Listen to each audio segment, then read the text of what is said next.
Ceux qui sont en échec total nous expliquent que l'arrivée du RN au pouvoir serait une catastrophe économique. De qui se moque-t-on? Tous les secteurs sont en crise, économie, banque, énergie, chômage avec des délocalisations, faillites, risque de guerre, dette explosive. Bref, il n'y a plus d'argent, les caisses sont vides. Par un mensonge permanent et éhonté, ils essaient de nous vendre un semblant de réussite et n'hésitent pas à trafiquer les chiffres pour que cela ne leur soit pas préjudiciable. Un rapport du Sénat parle de maquillage des comptes publics. Rappelez-vous, Bardella a annoncé qu'il effectuerait un audit s'il devenait Premier ministre. La manipulation des comptes publics par Bruno Le Maire pour masquer la véritable situation financière de l'État constitue une infraction pénale. Bruno Le Maire est déjà visé par une enquête pour faux en écriture publique et falsification des comptes publics. S'il est reconnu coupable, il pourrait être sanctionné pénalement, incluant des peines de prison et des amendes. De plus, il pourrait être tenu de rembourser les sommes détournées ou les pertes causées par ses actions présumées frauduleuses. Vous comprenez mieux la peur qui règne actuellement au sein de ce gouvernement? Croyez-moi, ils sont prêts à tout pour ne pas se retrouver épinglés par la justice. Ils ont mis les médias mainstream sous tutelle pour cacher la vérité. Si les médias n'en parlent pas, cela n'existe pas. Quant à la sécurité, qui est une préoccupation majeure des Français, Gérald Darmanin affirme que la délinquance et la criminalité n'ont pas augmenté. Ici aussi, les chiffres réels sont maquillés et cachés. La presse aux ordres n'en parle pas, donc cela n'existe pas. Pourtant, il y a 180 attaques au couteau et 250 viols par jour en France, sans compter les agressions, vols et cambriolages exponentiels. Depuis que ceux qui sont en échec total sont au pouvoir, la dette de la France a explosé. Plus 50% en 7 ans, plus 1000 milliards d'euros. Et ce sont eux qui veulent nous expliquer qu'ils ont tout bien géré. Au premier trimestre, cette dette a augmenté de 41,3 milliards. Depuis 2018, McKinsey a touché plus de 2 milliards. Pour faire quoi? Quelle est l'amélioration ressentie par les Français?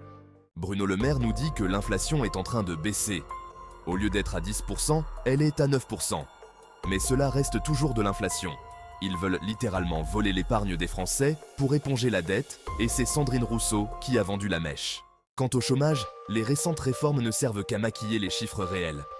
Ils ont littéralement exclu des chiffres du chômage de nombreuses catégories, comme la formation, etc., et préconisé et ubérisé l'emploi. La durée d'indemnisation a aussi été raccourcie, ce qui a pour effet de faire diminuer le pourcentage. C'est le mensonge permanent, et ils se vantent alors que les mauvais résultats explosent en réalité. Le mensonge et le maquillage des chiffres est une constante avec ce gouvernement. En catimini, ils ont réussi à faire voter une loi pour punir ceux qui critiqueraient la science. Mais de quelle science parle-t-on? Celle des intervenants qui étaient des experts climat, ensuite des experts virus, et qui sont maintenant des experts de guerre. Quand on est expert en tout, on est expert en rien.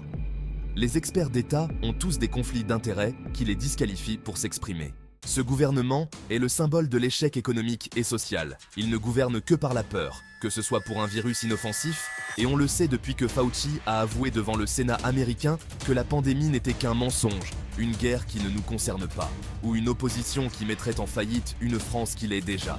Ils essaient par des moyens totalitaires de maintenir une politique néfaste pour le peuple français. Pire qu'aujourd'hui, c'est impossible. La sécurité énergétique a littéralement été mise à la poubelle, tout comme la sécurité du peuple français.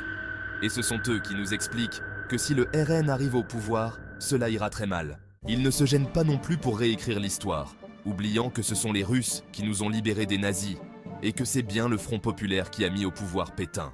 Les Français ont compris en votant aux européennes et au premier tour des législatives contre Macron. Le mensonge est la marque du macronisme. Si ceux qui sont en échec total ne sont plus là et que d'autres sont aux manettes, quel que soit leur niveau, cela pourrait relancer l'optimisme des Français pour une sortie de toutes les crises et pour une relance économique. Personne ne pourrait en fait être plus mauvais que ceux qui sont actuellement au pouvoir. Ce gouvernement détruit tout. La coalition de fait actuelle entre l'extrême gauche et l'extrême centre n'a pas pour objectif de faire une meilleure politique pour le bien commun, mais d'empêcher que la volonté du peuple soit respectée. Le seul projet qui existe est de rester au pouvoir, coûte que coûte, même si la démocratie n'est pas respectée. Actuellement, l'extrême gauche n'a aucune chance d'obtenir une majorité absolue. Seul le RN est en position de pouvoir l'atteindre. L'extrême centre et l'extrême gauche ont tout fait pour désister des candidats afin de faire perdre le RN et de s'opposer à la volonté du peuple. Donnons une chance à la France de sortir de cette crise. Le seul vote utile pour notre survie est le vote Rassemblement national. Montrons à ceux qui sont en échec total que leur magouille ne fonctionne plus.